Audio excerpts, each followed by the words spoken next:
강 좌우에 생명나무가 있어 그곳에서 12가지 열매를 맺는 그 모습을 우리가 보게 될 것입니다. 그 나라가 우리의 결론이며 그 나라가 우리의 소원입니다. 그러나 그곳에 하나님이 계시지 않다면 우리에게 의미가 없습니다. 그 나라는 하나님과 함께 거하는 나라입니다. 우리의 인생길이 그곳을 향할 수 있도록 우리의 걸음을 인도하여 주시옵소서. 예수님 이름으로 기도드리옵나이다. 아멘. 아멘. 오늘 말씀은 시편 129편입니다. 시편 129편 1절부터 8절까지 함께 읽겠습니다. 시작. 이스라엘은 이제 말하기를 그들이 내가 어릴 때부터 여러 번 나를 괴롭혔도다. 그들이 내가 어릴 때부터 여러 번 나를 괴롭혔으나 나를 이기지 못하였도다. 밭가는 자들이 내 등을 갈아 그 고랑을 길게 지었도다. 여호와께서는 의로사 악인들의 줄을 끊으셨도다. 무릇 시온을 미워하는 자들은 수치를 당하여 물러갈지어다. 그들은 지붕의 풀과 같을지어다. 그것은 자라기 전에 마르는 것이라. 이런 것은 베는 자의 손과 묶는 자의 품에 차지 아니하나니 지나가는 자들도 여호와의 복이 너희에게 있을지어다 하거나 우리가 여호와의 이름으로 너희에게 축복한다 하지 아니하느니라. 아멘. 오늘 말씀은 우리가 지난주에 나눈 시편 128편하고 개념이 정반대의 개념의 말씀입니다. 우리가 지난주에 나눈 128편은 여호와를 경외하며 여호와께서 인도하시는 또는 여호와께서 원하시는 또 우리의 결론이 무엇인지 알고 가는 그의 길을 걷는 자마다 복이 있도다. 그래서 손이 수관대로 먹게 되고 형통하게 될 것이고 아내는 결실한 포도나무 같고 자녀들은 어린 감람나무 같다. 그리고 하나님께서는 시온에서 내게 복을 주실 것인데 그 시온에서 주는 복은 무엇이냐면 영원한 복이다. 영원히 누리는 평강의 복이다. 이것이 지난주 말씀이에요. 근데 오늘은 이스라엘은 이제 말하기를 그들이 내가 어릴 때부터 여러 번 나를 괴롭혔도다. 이 말을 2번이나 반복하죠. 그들이 내가 어릴 때부터 여러 번 나를 괴롭혔으나 결론은 나를 이기지 못했다. 이건 무엇이냐면 여호와를 경외하여 그의 길을 걷는 자들을 괴롭히는 자들이 있다는 거예요. 물론 이것이 이스라엘의 역사 안에서 거듭 반복이 됐죠. 이스라엘을 침략하고 이스라엘을 잡아가고 노예를 삼고 이스라엘이 여러 번 겪은 일이에요. 그런데 이것이 우리 때에 이르러서 우리가 여호와를 경외하며 하나님의 말씀을 통해서 깨달은 우리가 걷고자 하는 길이 뭐냐면 목표와 목적지를 분명히 하는 삶이에요. 우리의 목표, 목적지는 뭐냐면 하나님의 나라입니다. 그 나라를 가기 위하여 우리의 인생의 길을 걷는 것이 세상의 방법과는 전혀 맞지 않아요. 그러다 보니 함께 이 땅에서 살아가는 자들에 의하여 우리의 걸음이 이해되지 못하는 거예요. 그래서 우리의 걸음을 걷는 모든 과정에서 우리를 괴롭힌다는 거죠.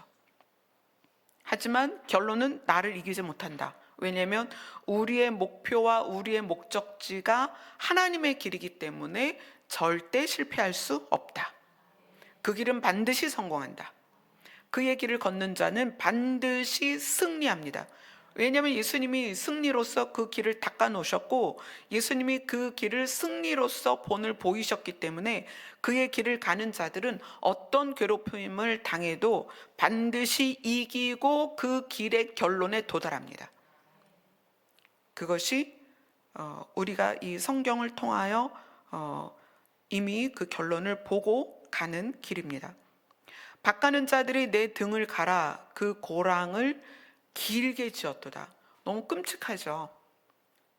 우리가 농사 짓는 걸 많이 보았고 실제로 여러분들이 직접 감자도 심고 고구마도 심었어요. 그러려면 이제 고랑을 밭을 갈아서 이제 고랑을 내야 되는데 우리의 길을 싫어하는 자들은 우리의 등을 갈아서 고랑처럼 길을 낸다는 거예요.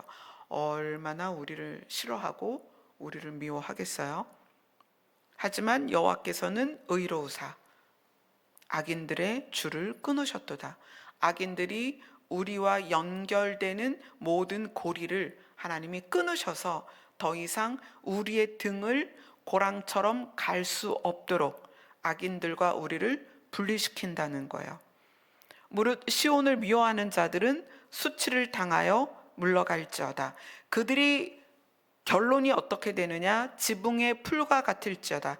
지붕의 풀이라는 것은 땅에서 자라는 풀들은 땅에서 수분을 흡수하고 그래서 잘 자랄 수가 있어요. 그런데 지붕에 혹시 씨앗이 떨어져서 싹을 낼 수는 있어요. 그러나 그들이 수분을 공급받을 수 없고 영양분을 공급받을 수 없기 때문에 지붕에서 싹을 낸 풀들은 바로 말라버립니다. 그래서 시온을 미워하는 자들은 풀과 같이 마를 것이다. 그래서 풀을 베는 자들의 손에 들어가거나 또 풀을 묶는 자들의 품에 들어갈 수 없다. 말라서 사라지고 죽을 것이다. 그리고 그들에게 그러한 그들의 결론을 지나가는 자들도 여호와의 복이 너희에게 있을지어다 하거나 우리가 여호와의 이름으로 너희에게 축복한다 하지 아니할 것이다. 그들에게 복을 빌을 수 없다. 그들이 복을 받을 수 없다. 그러니까 시온을 미워하기 때문에 시온에서 그들에게 복을 줄 수 없다는 거예요. 그런데 이제 중요한 거는 우리가 교회를 다니거나 우리가 하나님 믿는 것을 반대하거나 하나님을 아예 안 믿거나 하나님을 멸시하는 것에 대해서는 우리가 129편이 응당 적용이 되겠죠? 당연한 거죠. 당연하게 볼 수 있습니다. 그런데 이것이 하나님을 안 믿거나 교회를 안 다니거나 그런 차원의 문제는 아니라는 거예요. 뭐냐면 하나님을 믿거나 교회를 다님에도 불구하고 시온을 미워하는 자들 같은 삶을 살 수도 있다는 거예요. 그래서 이 말씀이 오늘 우리에게는 우리 자신을 돌이키면서 우리를 돌아보면서 혹시 나에게 시온을 미워하는 자들의 특성 중에 하나라도 있다면 우리가 돌이켜야 돼요. 회개하고 바꿔야 됩니다. 자, 그 얘기를 걷는 자들은 방향과 목표가 분명하다고 그랬어요. 어디다? 천국이다. 그래서 하나님의 나라를 바라보며 가기 때문에 방향과 목표가 설정이 되면 방법이 정해집니다. 그죠? 우리 제주에 계신 성도님이 마지막 주일은 꼭 여기서 예배를 드리고 싶다. 그래서 제주에서 예산 여기 교회까지 오는 방법, 뭐 청주공항으로 올 것이냐, 김포공항으로 올 것이냐, 그거 가지고 저하고 한 주간 시간을 지금 맞추고 있어요. 왜냐하면 공항에 도착했지만 공항에서 여기까지 오는 자가가 아니면 오기가 굉장히 복잡하거든요. 근데 이제 제주에서 오래 사셨으니까 여기서 지하철을 타거나 뭘 갈아타거나 이게 되게 어려우세요. 그러다 보니까 저하고 공항에서 그 다음에 시버스를 어떻게 타고 그 다음에 어디서 갈아타고 어디로 도착하면 어떻게 픽업하고를 계속 조율하고 있어요. 자, 방향과 목표가 정해지면 방법이 나옵니다. 방법. 근데 여호와를 경외하며 그의 길을 가는 자들은 그 목표와 목적지가 하나님의 나라이기 때문에 방법이 뭐냐면 하나님의 성품입니다. 여러분 이걸 꼭 기억하셔야 돼요. 우리의 목표, 우리의 방향이 정해졌다면 방법이 정해져야 되는데 그 방법이 뭐냐? 다른 방법은 없습니다. 어떤 방법도 없습니다. 예수 그리스도라는 방법밖에 없어요. 근데 그 방법이 뭐냐면 하나님의 성품이다. 그래서 제가 지난주에 은사와 은사를 활용하는 것에 대한 그 고린도전서에서 그것을 활용하되 방법이 있는데 그게 무엇이다? 사랑이다. 그게 가장 좋은 길이고 최선의 길이고 유일한 길이다. 그런데 하나님의 나라를 향하여 가는 그 목표가 정해졌다면 그 나라로 가는 방법도 정해야 되는데 그 방법이 뭐냐면 하나님의 성품이다. 그렇죠? 그런데 우리가 교회를 다니면서 그 목표와 방향이 올바르지 않으면 교회 내에서도 하나님의 나라를 방향으로 삼고 목표로 한 사람들과 갈등이 있을 수밖에 없다는 거예요. 만약에 성도는 하나님의 나라와 그곳을 가는 것이 목표이고 방향인데 목회자가 그 목표와 방향을 가지고 있지 않다면 목회자는 성도들에게 자기의 방식으로 목회를 하겠죠. 그래서 뭐 여러분이 헌금을 많이 해야 됩니다. 또는 뭐 사람을 많이 데리고 와서 여기를 채워야 됩니다. 이런 식으로 하나님의 나라를 향한 그 방향과 목표에 맞지 않는 다른 것들을 중요하게 가르칠 거라는 거예요. 또 성도는 하나님의 나라가 목표도 아니고 방향도 아닌데 목회자가 하나님의 나라가 목표이고 방향이라면 방법에서 차이가 나는 거예요. 방법에서. 신앙생활을 하는 방식이나 삶을 사는 방식이 다르단 말이에요. 거기서 굉장히 갈등이 있습니다. 근데 이 129편에서 말하는 무릇 시온을 미워하는 자들이라는 것은 하나님이 원하는 목표와 방향을 싫어하는 거예요. 그리고 방법을, 하나님이 원하는 방법을 싫어합니다. 자, 선악과를 먹기 전에는 벌거벗은 것이 수치스럽지 않았습니다. 그건 무슨 얘기냐면 나를 위해 나에게 덧붙일 게 필요가 없었다는 거예요. 나를 가리거나 나에게 포장을 하거나 나를 아름답게 하거나 나를 드러내거나 나를 내세울 수 있는 어떤 것도 필요 없는 것이 에덴입니다. 그래서 아담은 하와를 향해서 하와를 첫눈에 보면서 그 하와와 뭐 대화를 해보거나 가치관을 맞춰보거나 이게 아니었어요. 하와를 보자마자 그가 받아들여졌어요. 왜 그랬을까요? 하와가 너무 예뻐서 받아들여졌을까요? 아니요. 하와를 보면서 내 안에 자기를 방어하는 방어 기제가 없기 때문에 하와를 보면서 그냥 그 사람 그대로를 받아들였다는 거예요. 이건 굉장히 중요한 가치관이에요. 우리는 우리 안에 이미 눈이 밝아졌어요. 눈이 밝아져서 내 안에 부족감과 수치감과 열등감이 있어요. 그러다 보니 무엇인가로 감싸야 되는 거예요. 나를 가려야 되고 화장을 해야 되고 염색을 해야 되고 좋은 옷을 입어야 되고 좋은 직장을 가져야 되고 좋은 대학을 가야 되고, 근데 그것으로 만족이 안 되면 자기 자식에게 그걸 요구하죠. 자식이 공부를 잘해야 되고 자식이 예뻐야 되고 자식이 날씬해야 되고 자식이 똑똑해야 되고 자식이 시험 잘 봐야 되고 자식이 좋은 대학 가야 되고 자식이 좋은 직장 가야 되고 자식이 잘 돼야 되는 거예요. 이게 뭔지 아세요? 선악과를 먹고 나서 눈이 밝아지면서 사람들은 나에게 시선이 향한 거예요. 나에게 시선이 향하면서 나를 위한 무엇인가가 필요해진 거예요. 자기의 벗은 몸을 보고 수치심을 느꼈다는 것은 자기를 위한 무엇인가가 없을 때 인간에게 드러나는 본능이 되어버린 거예요. 그래서 메이커 아니면 안 되고, 명품 아니면 안 되고, 남편이 월급을 많이 봐야 되고, 남편의 직업에 의해서 내가 어깨가 올라가고, 남자들은 아내가 예뻐야 되고, 그래서 그걸 트로피 아내라고 해요. 내가 이 정도 재물이 있고 내가 이 정도 권력이 있으니까 내 아내는 예뻐야 돼. 그 아내의 가치관이나 뭐 이런 건 필요가 없는 거예요. 예뻐야 돼.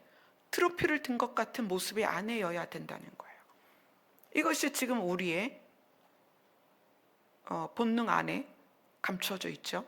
그래서 자녀가 얼마나 사람을 배려하고 공중도덕을 지키고 또 겸손하고 또 서로 우애하고, 이거에 부모가 별로 관심이 없죠. 성적을 얼마나 잘 받았고 어떤 좋은 상급 학교에 진학을 하고 또 교우들과 잘 지내느냐, 그것보다는 네가 반에서 몇 등 하느냐가 더 중요하고, 선생님에게 얼마나 겸손히 공손히 대하느냐가 아니라 얼마나 선생님이 요구하는 과제를 잘 해내서 월등하게 좋은 점수를 받고, 이런 거 있다는 거예요. 사회에 나가서 얼마나 사람들과 잘 융화되고 사람들을 많이 포용하느냐를 보는 것이 아니라 얼마나 다른 사람보다 뛰어나고 얼마나 사람들과 비교해서 월등한지, 그거에 부모도 관심이 있다는 거예요. 선악과가 우리의 눈을 밝혔다는 것은 하나님처럼 지혜로워졌다는 것이 아니고, 시선이 하나님에게로 향하는 것이 아니라 내 육체로 향했다는 거예요. 그래서 선악과를 먹기 전에는 아담이 하와를 향하여 너는 내 살 중에 살이요 내 뼈 중에 뼈다, 너는 곧 나다, 사람에 대하여 그랬다는 거예요. 그래서 예수님이 너희 그거 회복해야 돼. 아담의 마음, 에덴에서의 아담의 마음을 회복해야 돼. 그래서 어떻게 말씀하세요? 내 이웃을 네 몸처럼 사랑해야 돼. 에덴의 그 본능을 회복해야 돼. 그러나 우리는 선악과를 먹은 이후에 시선이 나에게 집중되면서 남편조차도 나를 위한, 내 명예를 위한, 아내조차도 내 명예를 위한, 자식조차도 내 명예를 위한, 부모조차도 내 명예를 위해 존재한다는 거예요. 지금은 그런 상태에서 우리가 계속 인생을 지금 살아오다가 하나님을 만나고 하나님을 알게 되고 하나님을 믿게 되고 교회에 나왔어요. 그러고 나니까 하나님조차도 나를 위해 믿는 거예요. 나를 위해서 이렇게 해주셔야 되는 거 아니에요? 나를 위해서 내 요구를 들어주셔야 되는 거 아니에요? 지금 이렇게 우리가 살고 있다는 거죠. 선악과를 먹으면서 생긴 것이 나를 위한 욕심입니다. 욕심은 정말 한도 끝도 없어요. 우리가 가져서 만족하는 게, 그 만족이 몇 시간이나 지속이 될까요? 우리가 취해서 얻는 기쁨이 몇 시간이나 지속될까요? 얼마 안 걸리거든요. 그 기쁨이 사라지는 거 금방 사라져요. 그래서 우리의 욕심은 끝이 없다는 거예요. 자기 만족을 위해서. 그리고 이미 선악과를 먹고 눈이 떠졌을 때 느끼는 부족감, 내 안의 부족감, 열등감, 수치심, 이것은 본능으로 자리 잡아서 그대로 늘 그것이 있다는 거예요. 그래서 더 노력하고 자기를 만족시키기 위해서, 누구를? 나를 만족시키기 위해서 우리는 인생에서 끊임없이 노력을 하고 있습니다. 그리고 이 자기방어라는 개념이 여러분도 한번 제가 몇 가지만 예를 들어드릴게요. 내 안에 자기방어에 대한 기제를 얼마나 가지고 있는지. 자기방어 중에 좀 많이 사용되는 게 흑백 논리예요. O 아니면 X죠. 이거는 진리에 대하여가 아니라 사람에 대하여예요. OX. 그래서 뭐 예를 들면 이런 거예요. 어떤 사람이 아파서 병원에 갔어요. 병원에 가면 이제 의료진을 접하잖아요. 의료진을 접하는데 그 의사가 이 환자에게 오늘 얼마나 아팠냐, 통증 지수가 얼마나 되냐, 약은 먹었을 때 속이 안 아프냐, 어젯밤 많이 힘들었겠다, 이렇게 얘기를 해주면 환자 입장에서 아, 의사 선생님이 너무 좋으시다, 너무 자상하고 친절하시다, 그렇게 얘기를 해요. 근데 이제 그 다음날 그 의사 선생님이 쭉 회진을 돌다가 그 환자한테 왔어요. 어제 왔던 그 의사, 담당 의사예요. 사람이 바뀐 게 아니에요. 왔는데 그 의사 선생님이 환자가 그 침대에 그 테이블 있죠. 밥 먹는 테이블을 이렇게 올려놓고 간식을 딱 올려놨는데 그 간식이 이 병에는 치명적인 간식이야. 그러니까 이제 의사 선생님이 아니 당신 이거 먹으면 어떡하냐, 이거 먹으면 안 된다, 아니 지금 정신이 있냐 없냐, 약 100가지 먹어도 소용없다, 이런 거 먹으면, 이러고 혼을 내요. 그러면 그때 환자가 어머 죄송해요 하고 수그러드는 게 아니라 아니 의사 선생님이 좋은 줄 알았더니 자기 의사라는 권위를 가지고 나를 이렇게 함부로 대? 이러는 거예요. 여러분, 이게 그럴 수 있을 것 같지만 만약에 내가 어떤 한 사람에 대해서, 동일한 사람에 대해서 이 사람 너무 좋아 그랬다가 이 사람 말도 안 돼 그러면서 막 욕하는 그런 기질을 갖고 있으면 여러분 자기 자신에게 문제가 좀 있는 거예요. 이거 되게 흔하다고 생각하고 그럴 수 있다고 생각하는데 이건 무슨 문제냐면 나를 어떻게 대해주냐에 따라서 좋은 사람 나쁜 사람으로 순식간에 변한다는 거예요. 이거 이러면 안 되는 거예요. 사람에 대하여 어떤 사람이 나에게 잘해줄 수도 있고 잘못할 수도 있고 어떤 사람이 나에게 무뚝뚝하게 할 수도 있지만 또 친절하게 할 수도 있죠. 근데 동일한 사람이 나에게 대하는 태도가 바뀔 수는 있어요. 동일한 사람이 나에게 대하는 태도가 바뀌어도 나라는 사람이 원래 성품이 하나님의 성품을 가지고 있으면 그 사람의 행위에 대하여 기다려줘요. 아, 저 사람이 오늘 기분이 좀 나쁜가 보다. 또는 그 사람이 화날 때 내가 어떤 부분에 있어서 문제가 좀 있나 보다, 이렇게 자기를 돌아보는 경우도 있고, 또 그 사람이 화를 내거나 어떤 문제가 있을 때 그 사람의 문제에 대하여 기다려준단 말이에요. 바로 화를 내거나 바로 분노하는 게 아니라. 그런데 우리 안에 한 동일한 사람에 대하여 칭찬했다가 화를 냈다가 좋아했다가 막 저주했다가 이러면요, 이거 나한테 문제 있는 거예요. 자기 안에 그런 특징이 있으면 여러분 내 안에 사람에 대한 바른 마음이 있지 않은 거예요. 이거 정말 잘 기억하세요. 물론 사람은 나한테 잘해주는 사람을 좋아할 수 있죠. 그러나 나한테 잘못하고 또는 실수하고 무례히 했다고 해서 그 자리에서 이 사람한테 막 화를 내고 손가락질하고 그런다면 이건 나한테 문제가 있는 거예요. 사람을 대하는 기본적인 태도나 마음가짐이 안 돼 있는 거예요. 이게 심하면 반사회적 인격 장애에 가는 요소예요, 이게. 그래서 내가 어떤 사람에 대해서 어떻게 대하고 있는지를 잘 보셔야 됩니다. 그 다음에 또 하나는 남 탓이에요. 그러니까 그 아담과 하와가 선악과 먹고 나서 눈이 밝아지니까 자기의 부족감, 수치심, 열등감을 보게 됐죠. 그 다음에 나온 게 뭐예요? 남 탓이에요. 남 탓. 아내 탓, 엄마 탓, 아빠 탓, 남편 탓, 자식 탓, 형제 탓하는 거.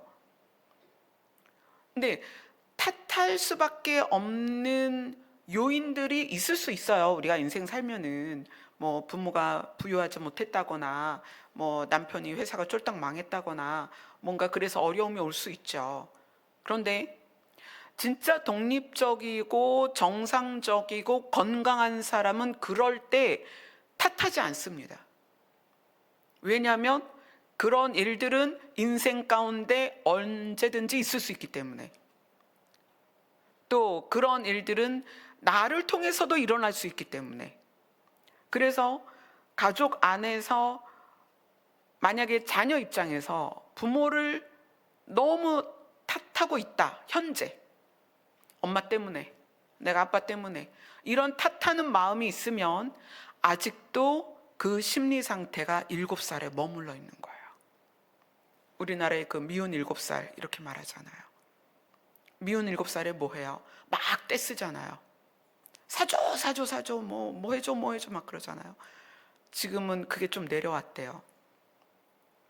뭐 미운 5살 죽이고 싶은 7살, 그게 이제 또 더 내려와서 미운 3살 죽이고 싶은 5살, 뭐 엄마들이 그렇게 얘기를 하시는데, 이제 아이들이 그만큼 빨리 성숙하다 보니까 그 나이가 내려오나 봐요.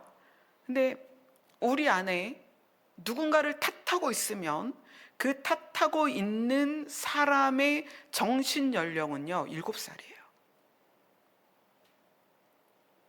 제가 예전에 그런 분 봤어요. 나이가 60이 지금은 60이 넘으셨겠죠. 부모 때문에 자기가 되는 게 없다, 부모 때문에 내가 지금 이 모양이다라는 것을 제가 듣기만도 거의 30년을 들었어요. 그럼 30년 전도 부모 때문이고 30년 후인 지금도 부모 때문이에요. 그러면 이분은 나이가 70이 되고 80이 돼도 정신 연령은 7살이에요. 누구를 탓하는 그 탓을 버리지 않으면 절대 성숙할 수 없습니다. 탓하는 마음이 내 안에 있으면 그 탓하는 것 때문에 정신이 거기에 매여서 성장이 안 돼요. 성숙이 안 된다는 거예요. 그리스도의 장성한 분량까지 절대 갈 수 없습니다. 그러면 내가 탓하고 있는 게 있느냐 한번 보세요. 여러분 마음 안에. 부모 때문에, 형제 때문에, 자녀 때문에, 남편 때문에, 아내 때문에, 누구 때문에, 교회 때문에, 목사님 때문에, 누구 때문에. 이거 탓하는 마음이 조금이라도 있으면 나는 여전히 7살의 끈이 매어 있는 거예요. 끊어내셔야 됩니다. 그러지 않으면 여러분 성숙하지 못해요. 탓하는 거를 버리는 순간부터 이제 이 사람은 독립적으로 자기의 길을 가게 돼요. 그의 길을 걷는 자마다 하나님의 길을 걸어야 될 거 아니에요. 하나님의 성품을 가지고. 그러려면 탓하는 거 없어야 됩니다. 그 다음에 또 하나는 이것도 우리가 많이 가지고 있어요.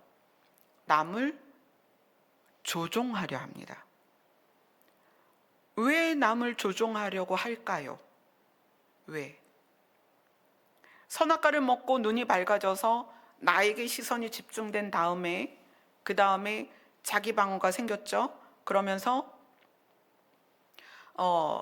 나를 위해서 인생을 사는 거예요. 나를 위해서. 그러니까 남편도 내가 원하는 대로 살아야 되고, 아내도 내가 원하는 대로 살아야 되고, 부모도 내가 원하는 걸 해줘야 되고, 자식도 내가 원하는 삶을 살아야 돼요.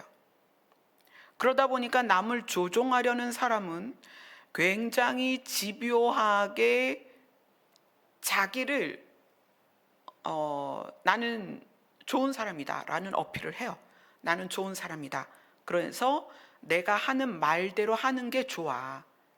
그러면서 또 상대를 많이 비난해요. 너 이렇게 해서 잘못했잖아. 이래서 실수했잖아. 너 이래서 너가 틀린 거야. 그리고 이렇게 해야 돼. 를 계속 얘기해요. 근데 이렇게 해야 돼를 가만히 들여다보면 그건 내가 원하는 거라는 거야. 여러분, 부부가 대화할 때 남편이 A라고 말하고 아내가 B라고 말하면 결론은 뭐가 나와야 될까요? C가 나와야 돼요. 여러분, 명심하셔야 됩니다. 남편이 A를 말하고 아내가 B를 말하면 결론은 C가 나와야 돼요. 그건 뭐냐면 A와 B를 합쳐서 절충해서 더 좋은 의견이 나와야 된다는 거예요. 그런데 왜 싸우죠? A가 돼야 되니까 A는 싸우는 거예요. B가 돼야 되니까 싸우는 거예요. 둘이 A 아니면 안 돼, B 아니면 안 돼, 이렇게 싸운단 말이에요. 대화가 안 되죠. 근데 이 둘 중에 조종하려는 마음이 더 강한 사람은 그 상대방을 좌절시킵니다. 야, 너 원래 이런 애잖아. 너 나쁜 애잖아. 너 맨날 하면 네가 하면 틀리잖아. 그러면서 상대를 무시하거나 억압하거나 그렇게 해서 결국은 내 의견을 관철시키죠. 그러면서 내가 의롭다는 것을 늘 얘기해요. 내가 옳아. 아니면 또 이런 방식을 취하죠. 나는 어린 시절에 이렇게 어려운 일이 있었어. 뭐 예를 들어서 부모가 나를 돌보지 않았어. 부모가 이혼하면서 나를 내버려 뒀어. 나는 할머니 손에 자랐어. 나는 이모 고모 손에 자랐어. 나는 너무 불행해. 그래서 네가 나한테 잘해줘야 돼. 결론이 그거예요. 나 슬퍼, 나 힘들어, 나 아파, 나는 불행해 라는 걸 많이 말하는 사람들은 그렇기 때문에 상대가 나한테 잘해줘야 된다라는 거를 암시하고 있는 거예요. 그래서 상대가 내가 하는 부탁을 거절하지 못하게, 그 사람 심리 안에 그게 있는 거예요. 또는 대화 말 시작부터 그 사람에 대한 비난을 막 해요. 꼼짝할 수 없게 비난을 막 해요. 그리고 나서 내가 원하는 걸 막 요구하는 거예요. 그 사람이 거절할 수 없도록. 왜 상대를 그렇게 조종하고 싶을까요? 내 마음대로 살고 싶어서. 내 뜻대로 살고 싶어서. 내가 원하는 대로 살고 싶어서. 내가 행복하고 싶어서. 이렇게 남을 조종하기를 원하는 사람들은요, 가족들을 다 불행하게 합니다. 굉장히 힘들게 해요. 그래서 여러분들 이런 경우 있을 거예요. 누구랑 대화를 하면 대화 말미가 늘 찝찝해. 대화 말미에 문 닫고 나올 때 엄청 찝찝해요. 뭐에 말려든 것 같고 뭔가 뒤통수 맞은 느낌이 들고, 그 다음에 아주 불편해. 조종하려는 사람들은요, 그 조종하려는 힘이 굉장히 강해요. 그래서 사람을 막 끌어당긴단 말이에요. 그러니까 나는 내 상태로 있어야 되는데 상대가 끌어당기니까 버티잖아요. 그러니까 힘든 거야. 대화하고 나면 녹초가 돼요, 어떤 사람은. 그래서 그러면 이제 대화하기 싫어지죠, 그런 사람. 그러니까 타인을 조종하려고 하는 사람은요, 나중에 혼자 살아요. 가족이 다 떠나요. 형제도, 부모도, 자식도, 배우자도 떠나요. 같이 살기 힘들어요. 때로는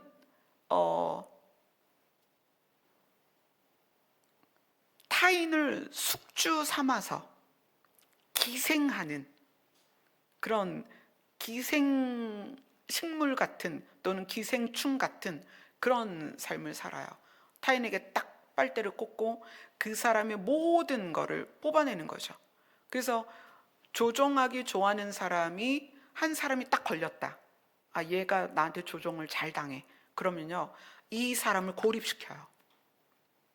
가족도 못 만나게 하고, 야, 세상에 너를 지켜줄 사람은 나밖에 없어. 너를 사랑할 사람은 나밖에 없어. 야, 니네 부모가 너 좋아하는 줄 아니? 니네 형제가 너 사랑하는 줄 아니? 이래가면서 다 끊어요. 친구도 못 만나게 하고 다 끊어. 그리고 이 사람에게 빨대를 꽂고 평생을 사는 거예요. 감정 쓰레기통 삼고 있는 대로 없는 대로 다 욕하고 자기 감정 다 쏟아내고 그 다음에는 얼르고 뺨치고 이거를 계속 반복하는 거야.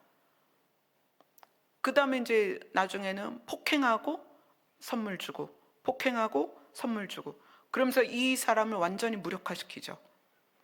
그리고 그 사람이 더 이상 자기의 조종을 당할 수 없는 지경에 그건 이제 완전 시체가 돼버리고 녹초가 되어버렸을 때는 버려요.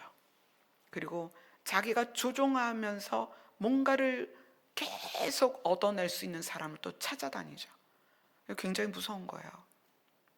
그래서 여러분들 안에 누군가를, 근데 그게 사실은 가족이거든요. 가족에게 그래요. 사실 가장 많은 게 배우자고요, 가장 많은 게 자식이에요. 부모가 자식을 그렇게 하는 경우가 너무 많아요. 또 부부 사이에서도 그렇게 하는 경우가 너무 많아요. 조종하고 또 학대하고 상 주고 또 조종하고, 그래서 철저하게 내 말만 듣게 만드는 그런 사람들이 있다는 거죠. 근데 그런 심리가 조금씩은 다 우리 안에 있다는 거예요.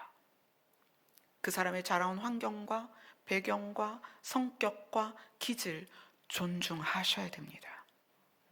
명심하셔야 돼요. 존중하셔야 돼요. 자녀도 마찬가지입니다.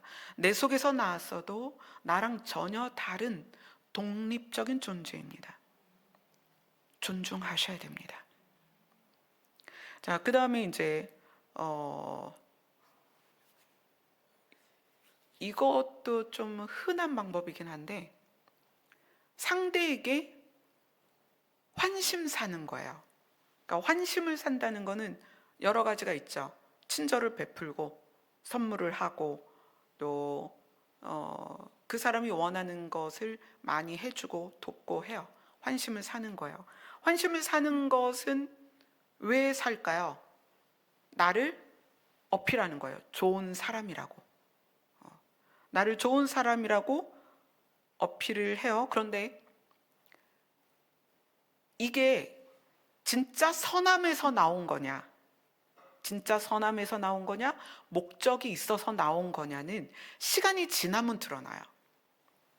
원래 선함에서 나오는 선은 대가를 바라지 않습니다. 그죠? 뭐 선물을 사주고 그거에 상응하는 대가를 원한다거나 이러질 않는단 말이에요. 환심을 사는 이유는 나를 어필하기 위해서요. 내가 좋은 사람이다. 그런데 내가 좋은 사람이라고 어필하는 이유가 있겠죠. 관계를 지속하다가 그것과 상반된 상황이 오면 엄청나게 화를 냅니다. 그리고 이렇게 생각해요.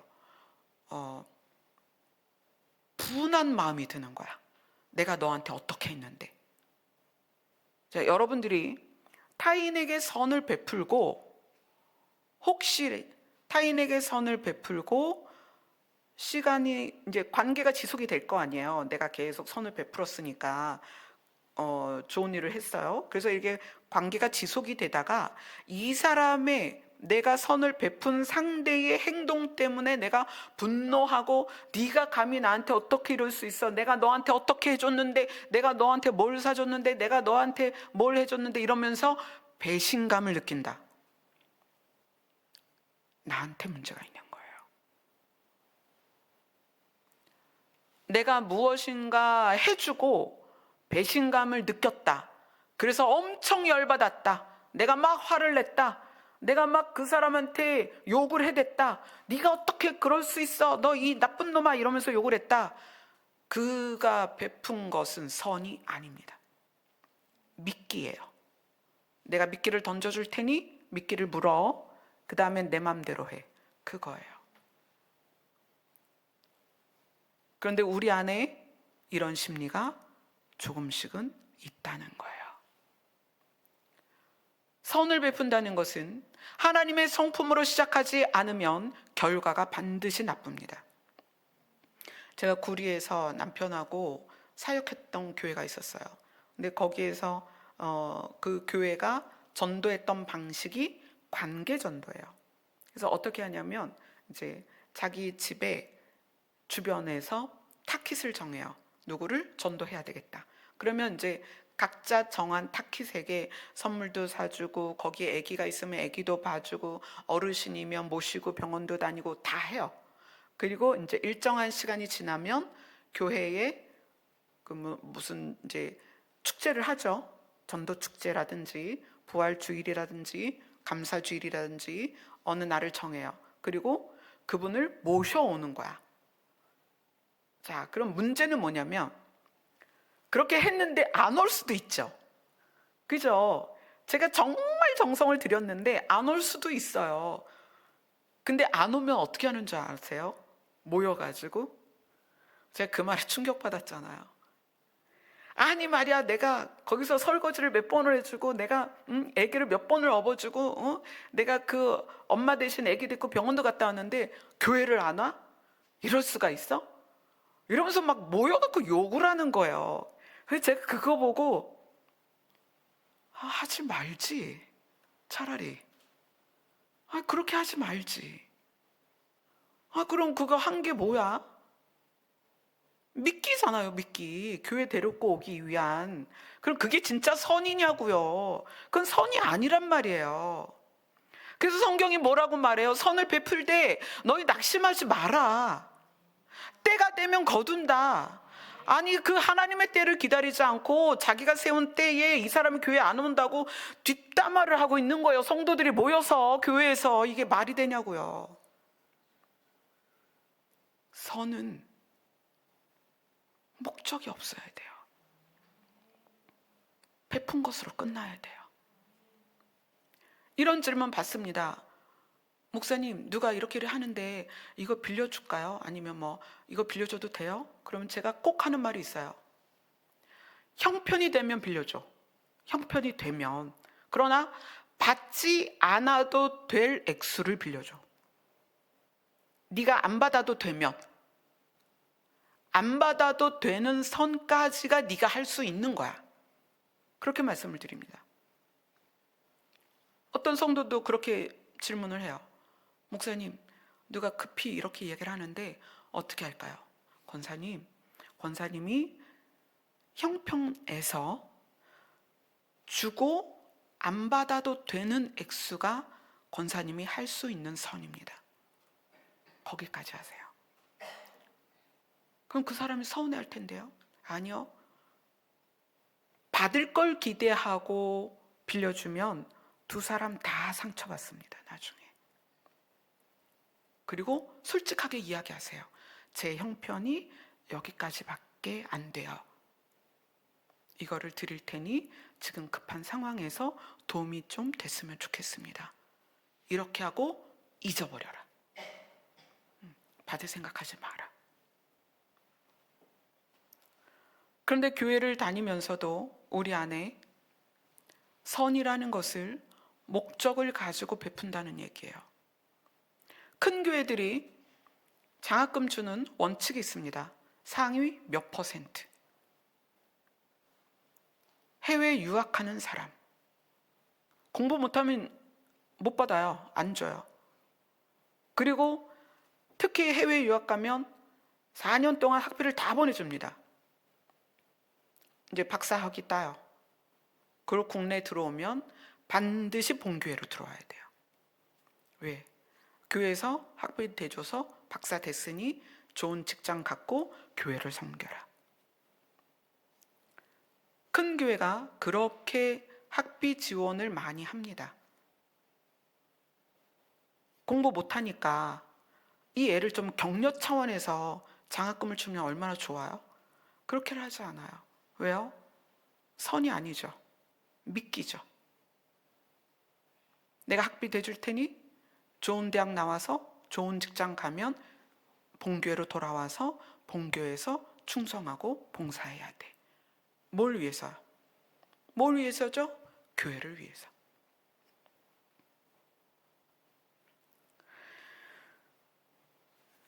우리가 가지고 있는 우리의 기본 생각들과 생각의 방식들이 아담이 선악과를 먹고 난 이후에 밝아진, 뭐에 밝아진? 육에 밝아진, 뭐에 밝아진? 나가 밝아진. 에덴에서는 나는 필요 없었거든요. 왜? 하나님의 공급과 하나님의 사랑과 하나님의 임재로 충분했습니다. 에덴은 그렇게 살았어요. 그들은 자기를 쳐다보지도 않았어요. 벗었다는 거 알지도 못했어요. 왜? 아무것도 필요 없었어요. 하나님 한 분만으로 충분했다는 거예요. 우리는 이제 하나님 한 분으로 충분한 그 나라를 향하여 가고 있습니다.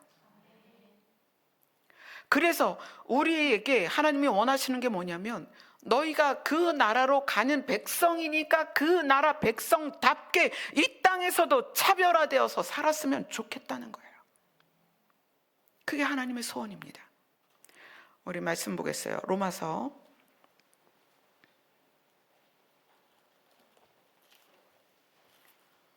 1장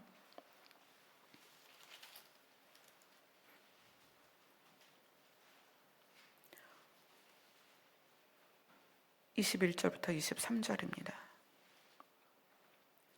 같이 읽겠습니다. 시작.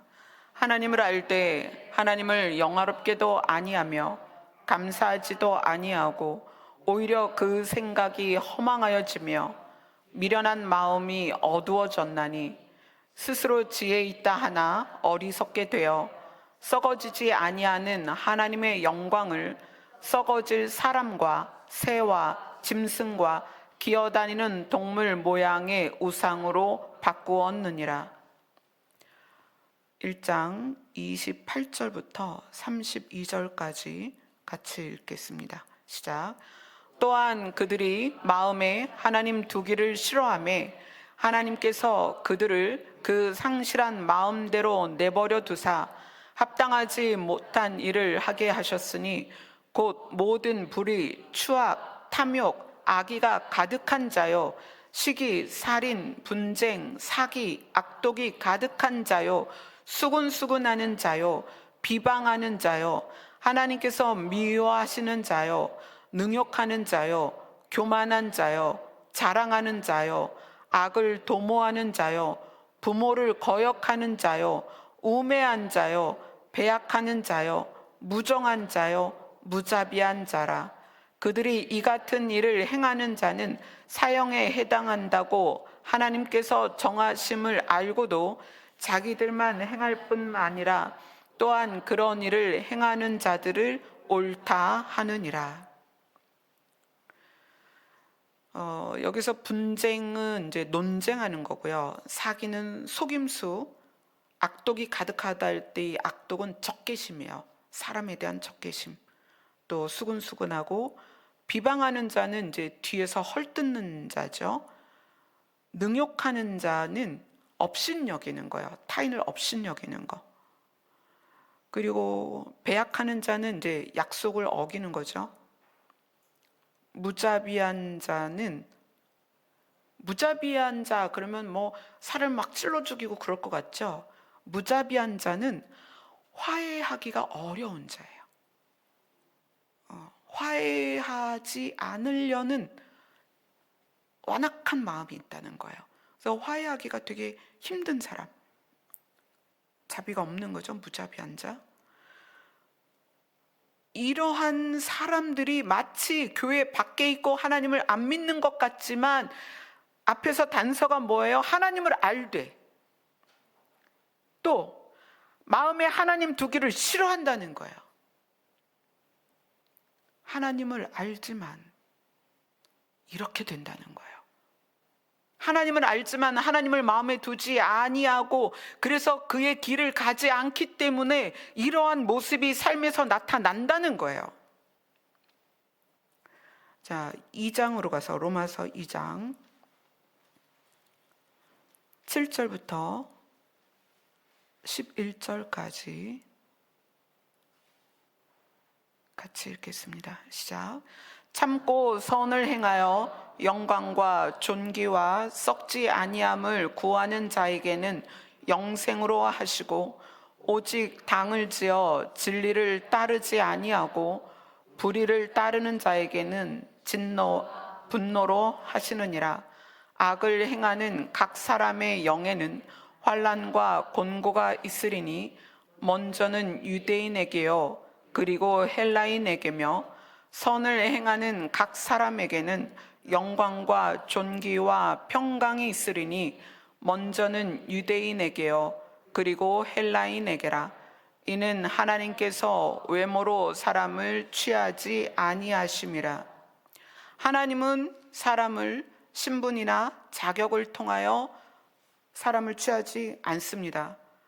유대인이든 헬라인이든, 교회를 다니든 또는 교회에서 무슨 직책을 갖든 안 갖든 그런 거 상관없이 그 마음 안에서 선을 쫓고 있느냐, 선을 행하기 위해서 노력하고 있느냐, 그래서 영생을 목적으로 나아가고 있느냐, 그걸 본다는 거예요. 교회를 30년 다녔는데 30년 다닌 지금도 여전히 내 안에 사람에 대하여 업신여기고 헐뜯고 비난하고 비판하고 교만하고, 또 아까 말했던 자기 방어 기제들을 다 가지고 남 탓하면서 남을 조종하고 자기를 위해서 남을 움직이려 하는 그런 어떤 마음들이 우리 안에 조금이라도 있다면 우리는 거기서 마음을 돌이켜야 됩니다. 우리는 누구냐면 영생을 위하여, 영생을 향하여 하나님의 길을 가는 하나님의 백성입니다. 그게 우리의 정체성입니다.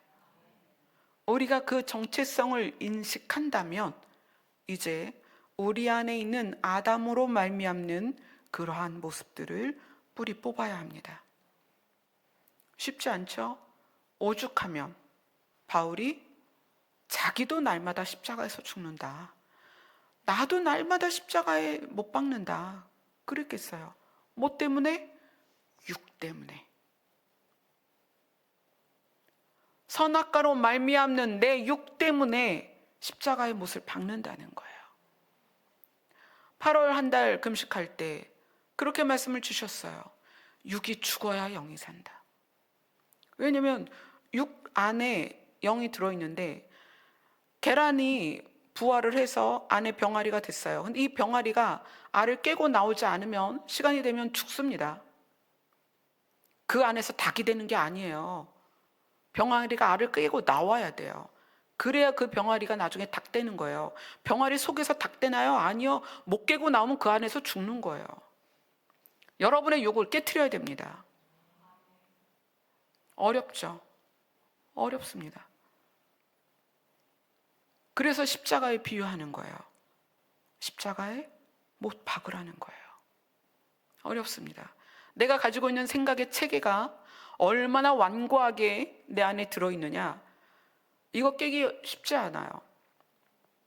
뭐 일례로 이런 거 있죠. 우리가 아까 납tat할 때가 7살이다 그랬는데, 7살까지 부모가 어떻게 하냐면, 예를 들어서 지금은 이제 예영이가 초등학생이니까 괜찮은데, 예영이가 5살인데 가위를 가지고 와서 뭔가를 막 자르려고 그래. 그러면 엄마가 안 돼, 조심해야 돼 이거, 그러면서 안전가위 같은 거 있죠. 애기들 쓰는 가위 주겠죠. 큰 가위는 위험하니까. 또 만약에 예영이가 3살인데 커터칼을 가지고 막 놀아. 그럼 엄마가 당장 뺏겠죠. 너 칼 갖고 놀으면 안 돼. 그런데 이 아이가 20살이 됐는데 대학을 갔어요. 대학을 갔는데도 분홍색 안전가위를 가지고 다녀. 그럼 돼요, 안 돼요? 20살이 돼서 대학을 갔는데 친구가 이렇게 커터칼을 꺼내니까, 야, 너 큰일 나, 너 그거 만지면 다쳐, 막 이래요. 그 공부해서 의대 가서 의사가 됐어. 의사가 됐는데 수술실이에요. 환자는 딱 배 깔고 누워 있어. 지금 이제 등에 이렇게 벌려서 등을 수술을 해야 돼. 간호사가 메스를 딱 줬어요. 메스를 받자마자 어머나, 나한테 메스를 주면 어떡해, 나는 이거 지금 만지면 안 돼, 우리 엄마가 이거 만지면 큰일 난다 그랬어. 돼요, 안 돼요? 안 되죠. 인식의 경계를 넘어야 됩니다. 인식의 경계를. 그 예수님이 안식일 날 사람을 고치니까 유대인들이 난리가 났죠. 안식일에 어떻게 사람을 고치냐, 이게 말이 되냐, 율법을 어겼다고 난리가 나요. 그러니까 예수님이,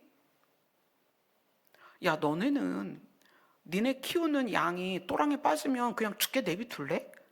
너 건지지 않니? 내가 안식일의 주인이야. 너희들의 인생에 있어서 규칙이 중요한 게 아니라 예수 그리스도와 그리스도의 성품이 중요하다는 거예요. 우리 인식의 경계를 넘어서지 않으면 장성하지 못합니다. 규칙이 굉장히 어릴 때 생긴 규칙이에요. 그래서 그걸 뭐라고 부르죠? 바울은 초등학문이다, 그렇게 얘기해요. 초등학문이다. 근데 너희가 아직까지 거기 매여 있구나. 우리가 그 인식의 확장을 선함으로 해야 된다는 거예요. 선함으로. 그를 살리기 위해서. 그가 비록 좀 잘못하고 그에게 문제가 있고 그에게 흠이 있고 그가 잘못을 했어도 그에 대한 용납이 있을 수 있어야 된다는 거예요. 근데 우리가 그 경계를 깨지 않으면, 그 경계를 넘어서지 않으면 우리는 비난하고 비방하고 혐오하고 저주한다는 거예요. 그런데 이것이 가족 안에서 아내가 남편에게, 당신이 남편이면 이렇게 해야지. 아니, 타고나길 그러지 않은데 어떻게 그렇게 해요? 또 남편이 아내에게 넌 이렇게 해야지. 타고나길 그렇지 않은데 어떻게 그렇게 해요? 사랑은 어떻게 하는 거다? 덕을 세우는 거다. 고린도전서 8장에서 그렇게 얘기해요. 사랑은 덕을 세우는 거다. 덕을 세운다는 것은 사람을 세워주는 거다. 살려주는 거다. 일으켜주는 거다. 쉽지 않죠. 우리가 날마다 말로 누군가를 죽이고, 우리가 날마다 생각으로 누군가를 넘어뜨리고, 우리가 날마다 누군가의 목을 조르거나 등에 칼을 꼽기 때문에 이게 쉽지 않다는 거예요. 그러나 우리가 지금 하나님을 경외하며 그의 길을 걷는 자가 돼야 되기 때문에 반드시 이 부분이 해결돼야 된다는 거예요. 아직은 좀 안 되고, 아직은 좀 부족하고, 아직은 그렇게 대처할 힘이 부족하지만 그렇게 하자는 거예요. 아멘? 그렇게 해보자는 거예요. 우리의 결론이 천국이기 때문에, 우리의 결론이 영생이기 때문에 우리가 그 결론까지 가는 과정은 좀 그렇게 나아가 보자는 거죠. 아멘? 아멘. 우리 찬송가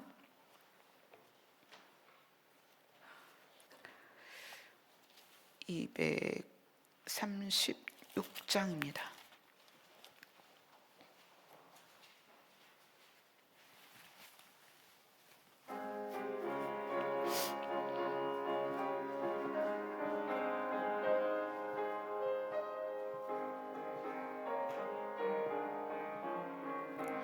우리 모든 수고 끝나 세상 장막 벗고서 모든 근심 걱정 사라진 후에 주를 뵙고 성도 함께 관했으리라. 새 예루살렘에서 성도들아 함께 올 때 기뻐 노래하리라.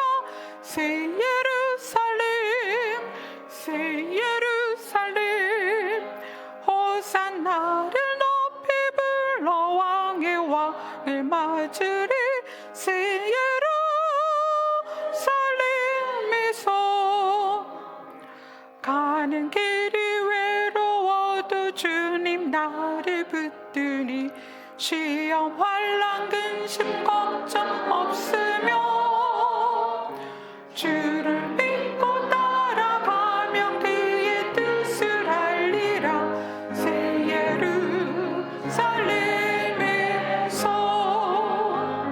성도들이 함께 올 때 기뻐 노래하리라. 새 예루살렘 새 예루살렘 호산나를 높이 불러 왕의 왕을 맞으리. 새 예루살렘에서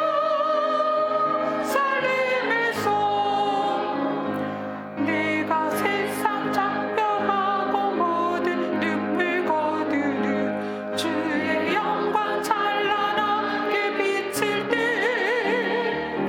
나를 구속하신 주를 기쁨으로 배우리. 새 예루살렘에서 성도들이 함께 올 때 기뻐 노래하리라. 새 예루살렘 새 예루살렘 호산나를 높이 불러 왕의 왕을 맞으리. 새 예루살렘에서 아름다운 그곳에서 구속받은 성도와 사랑하는 주님 만나 배울 때 주의 영광 노래하며 영원토록 살리라. 새 예루살렘에서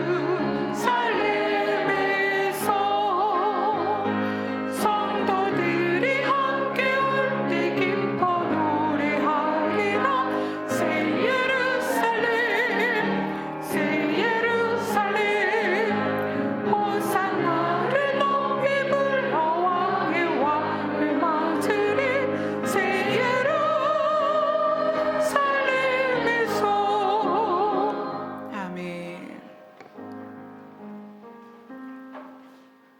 하나님의 나라에서는 나를 위하여 내가 노력할 필요가 없어요. 하나님이 모든 것을 공급하시고 하나님의 임재가 우리를 영원히 평안케 할 것입니다. 근데 이 땅은 이미 우리의 눈이 밝아져서 나에게 집중되어 있고, 집중된다는 것은 우리의 마음의 중심이 거기에 쏠려 있다는 거거든요. 그래서 서운하고 섭섭하고 적개심을 느끼고 배신감을 느끼고 분노하고 미워하고 원망하고 비난하고 비판하는 거예요. 무엇 때문이냐? 마음의 중심이 나에게 집중되어 있기 때문이에요. 그래서 관계 안에 사건이 있을 때마다 여실히 그 부분이 드러납니다. 우리는 누군가요? 여호와를 경외하며 그의 길을 걷는 사람들입니다. 이제 우리 마음의 중심이 나에게 집중되는 것이 아니라 영원한 나라이며 하나님이 함께 계시는 그분의 나라에 집중돼야 됩니다. 또 주님 정말 금방 오실 거예요. 온 세계가 난리와 난리의 소문이, 유튜브를 켜보세요. 전 세계가 난리예요. 메카는요, 눈이 오고 우박이 떨어지고 비바람이 불고 폭풍이 불고, 메카에서 이슬람을 섬기던 사람들이요 다 날아가고 난리예요. 홍수가 나고. 뭐죠? 하나님이 이제 좀 돌이켜라. 너희들의 마음의 중심을, 너희들의 시선을 좀 돌이켜라. 영원한 나라를 바라봐라. 내가 너희에게 그걸 줄게. 우리의 눈이 얼마나 나에게 집중되어 있는지를 여러분 아셔야 됩니다. 주님, 이 시간에 우리의 마음의 중심이, 우리의 시선이 주를 향하게 하여 주옵소서. 주를 경외하며 그의 길을 가게 하옵소서. 시온을 향하여 가게 하옵소서. 기도하는 시간 되겠습니다. 기도하겠습니다.